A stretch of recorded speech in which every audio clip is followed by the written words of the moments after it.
kundi lang si Kristo lamang. Mahigala na ibalo pa kamo nga ang Dios na higugma kaniadto. Kay bawat ana nga for God so loved, ipakita na kana nga gugma mahigala, gospel katoig nilabay dito sa cross sa Kalbaryo. Din si Jesus namatay, kilubong pagka ikatulong adlaw mga higala na banaw para lang masikuli ang naputol nga relasyon kanato adto sa Dios. Muna apan karon taka mahigala ang Diyos na pungot sa kasalanan sa mga tao. But God is angry with the wicked every day. For all have sinned, mga higala, and come short of the glory of God. For there is not a just man upon earth that doeth good and sinneth not.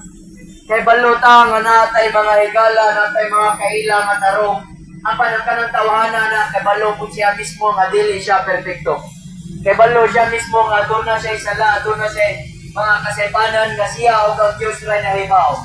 Mauna ang bayad sa salang kayo't mga higala kamatayon. For all have sinned and come short of the glory of God. Behold, all souls are mine, saith the Lord. The soul of the Father, so also the soul of the Son. The soul that sinneth, it shall die. Muna nga ang kalag mga higala itambog dito sa linaw nga kalayo. Muna, tunay gasa mga higala, tunay good news. For all have sinned and come short of the glory of God. Diba?